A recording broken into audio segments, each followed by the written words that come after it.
We are cleaning up. We're getting ready to go back to boondocking days, and it's interesting, this campground. I knew that it would be tight, and so I was prepared for how close these quarters is once my mind is mentally shifted, I can tolerate it. I was expecting something that was spacious and nice and could sit outside and stuff. I probably wouldn't like it that well, but yeah, nice to have full service hookup again after such a long time without them. It's all good.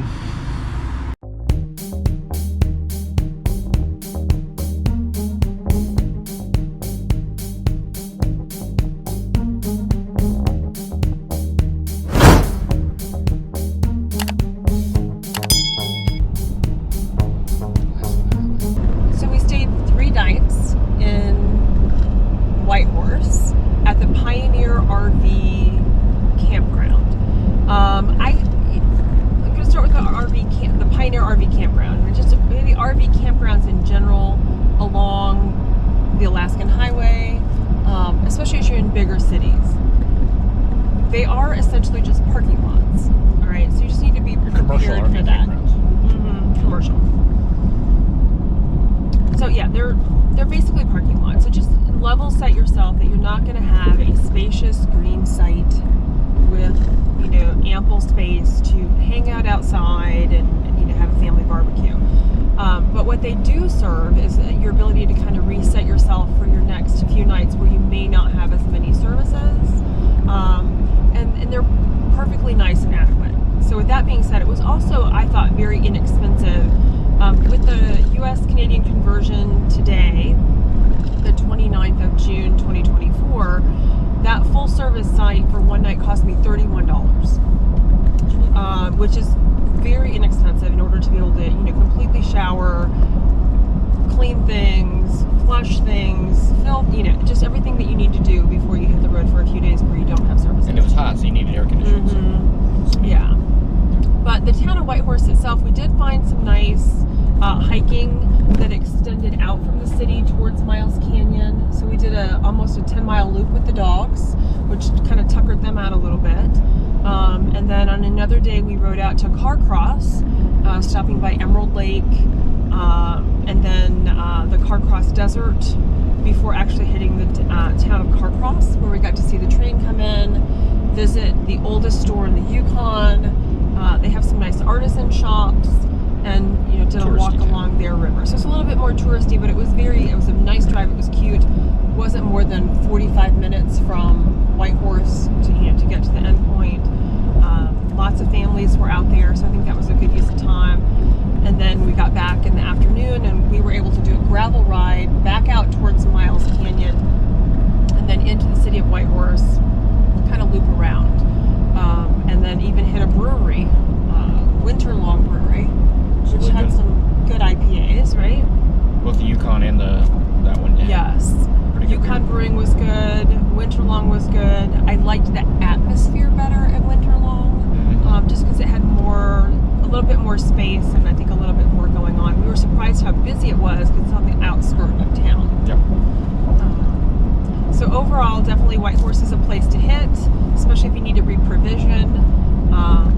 Somebody else in another video shared this tip, and Carl shared it with me. Sometimes we see local brands that we're used to in the U.S., in this case Walmart, but the Walmart here in Whitehorse is not a grocery store. It's not a superstore. It's not a superstore. Yeah, this is dry goods, gardenware, that type of thing. But right across the way is a Save On Foods that had a very nice produce department and got us reprovisioned for the next 5-6 days. And there did appear to be RVs camping at the Save On Foods, but not at the Walmart. Yes, the Walmart does not allow RV camping. And that Save On Foods is not far from the Yukon Brewery. So if you need a little relaxation before grocery shopping, head on over there.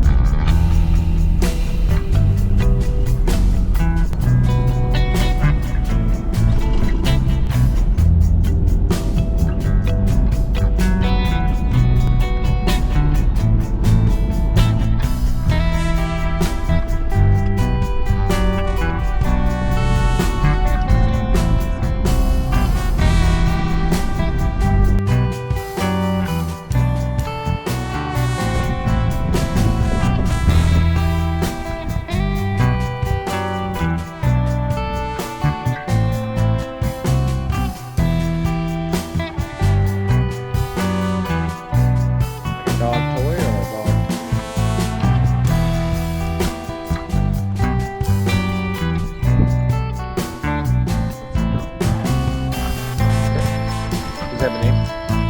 Soldiers. Summit Interpretive Trail? Yes. What are we going to interpret? We're doing a little hike near the visitor center, and this end of the lake is the glacier fed part. But Mabel's been hobbling, so we're going to do a short hike to keep the family together.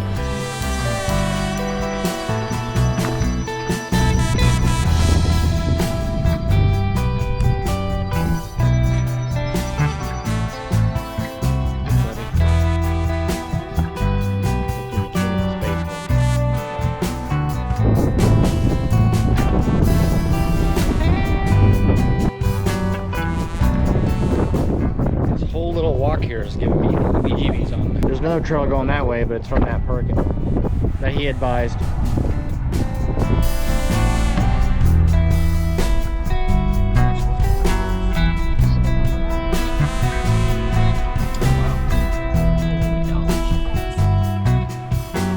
Quick, tell me what we're doing. We are doing the Sheep Creek Trail. Okay. That's all I know. We have two different routes, but they're the same route, but just different starting points. It's pretty cool right here, mountains, and along like almost a 3 kilometer drive into here. But there's a heavy sheep present allegedly, so we're hoping for some pictures of sheep, big rams, hopefully. Take care.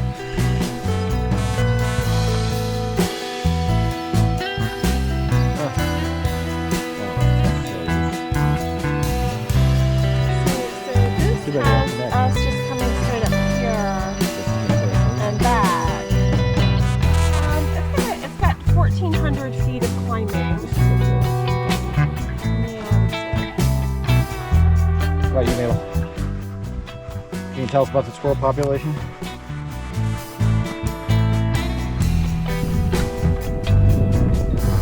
I think that's the end of the trail. The other trail must go right. How's the water, buddy?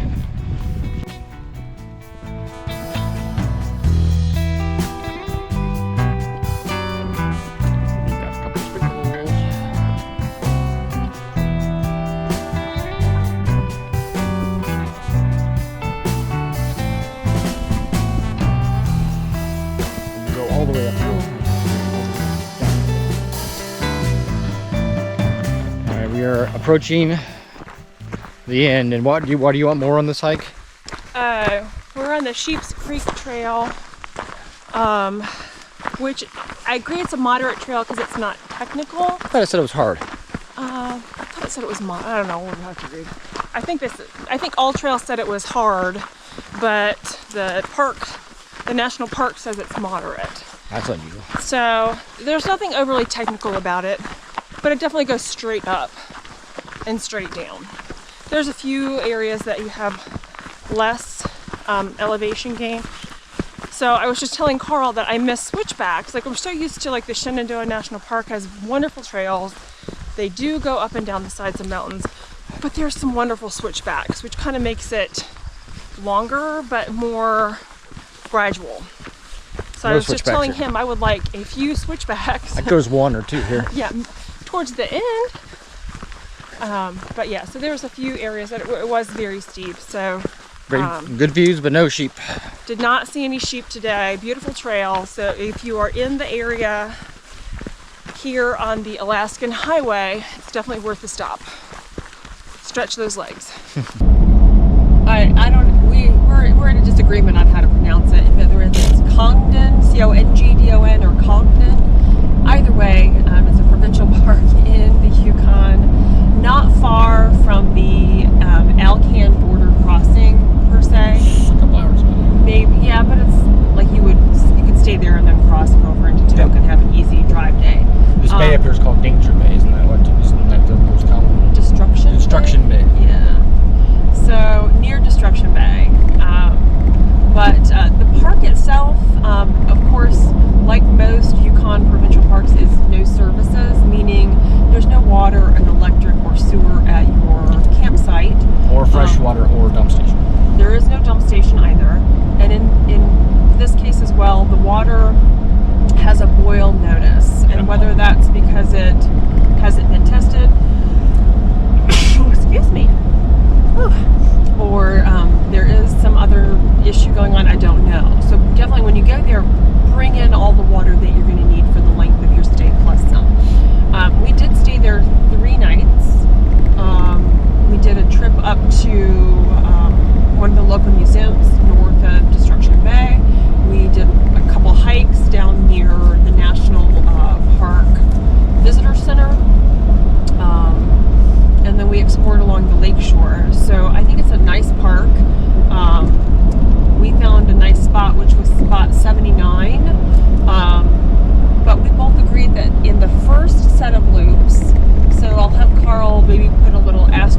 screen with the numbers.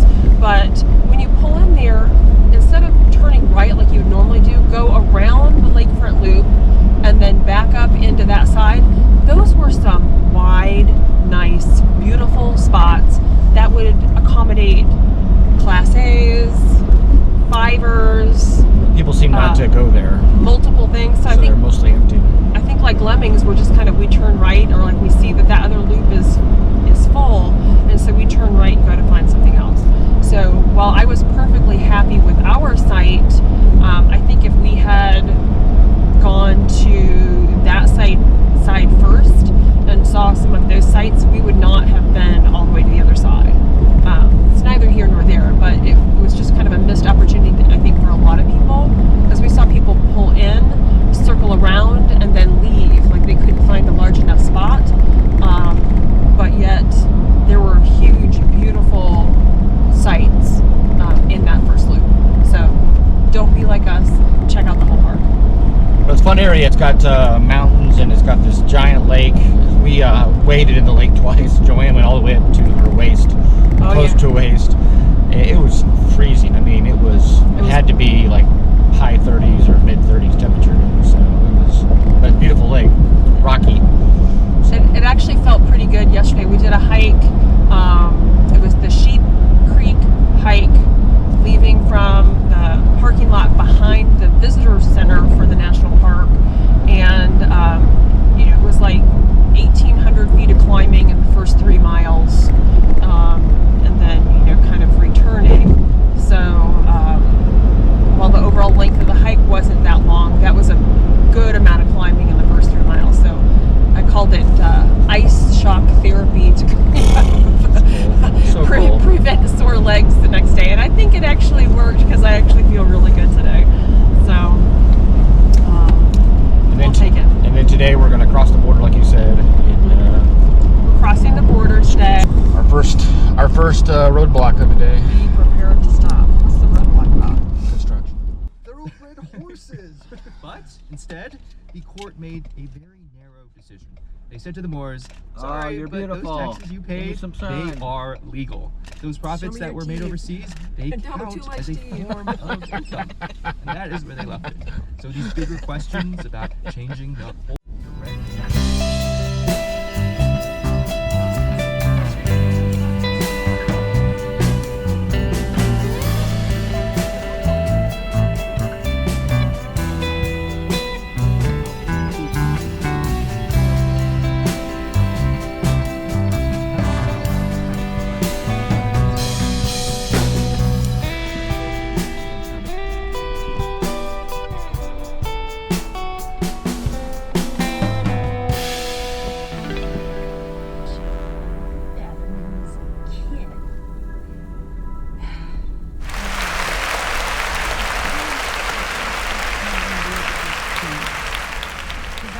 You get your cookie, and then you get your cookie. You can't eat the same cookies at the same time. We just came back to customs, border, and the agent couldn't have been nicer. Didn't ask us. They asked us if we bought anything. We said food. We said some food, and he's like, "Welcome back to America," and so I gave muck bones for the dogs. And then also said he doesn't know anything about the. They don't have any equipment, or they don't have much guidance on the new dog requirements. So that's something we alluded to earlier. There's an 8.1 CDC requirement on APHIS uploads of rabies vaccinations by your veterinarian, and then owners have to upload pictures. So as of today, which is 7/2, they don't really have any full implementation dates. So and I think it just really goes by the agent and how busy they are and what's going on. We had heard about full agricultural product inspections where they can go into your camper and basically look at all your cabinets and make you toss out a bunch of stuff. We were reasonably prepared today. I had very little food on hand, but he didn't even go inside. We have heard of people having open containers of dog food thrown away because they were not in the original packaging, and the packaging was, or the packaging was open. That was a concern for us because I do have a full bag of we actually cut a little hole and siphoned some of it out. And taped it back up. And that wasn't even a concern. You know, sometimes people say they confiscate eggs, even if they are USDA grade A or Canada grade A. You know, none of that. Like, we basically were waved straight through. So, you know, always be in compliance, or as in compliance as you can be, and declare anything that you have. We answered his questions. You know, but again, it was our lucky day today. State had sealed away for decades. It is.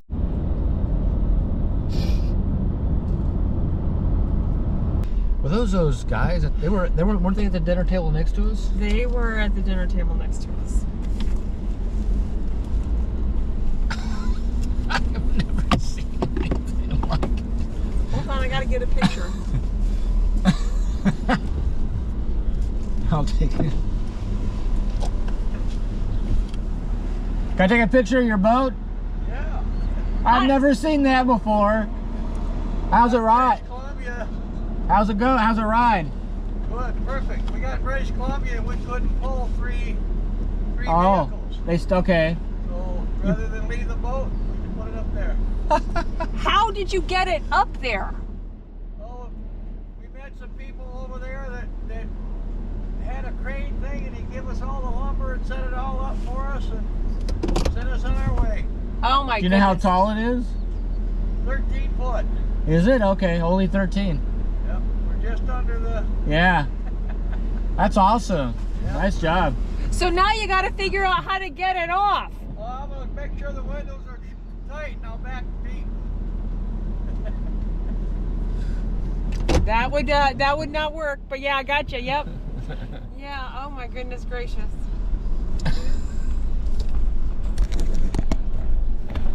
They're from Michigan. Okay, so all right. So this boat, what they said is that in America, you can triple haul. You can haul a boat behind a trailer, and I think you can go the entire country, even though some states don't allow it, maybe. But if you're from another state, maybe you can. I don't know. But in British Columbia, they said no go, and they put the boat on top of their trailer. That is crazy. Give a RV. Yeah, I got the cars And then you have a going truck behind it. Wow. Yeah, that was the most crazy thing. How did he say he was going to get it off? He said he was going to back it up to the boat ramp, close the windows as high as he could. Oh, I heard him say the windows. I didn't understand what he meant. He's from Michigan? Yeah. They had a Michigan license plate. That's your American can-do attitude right there.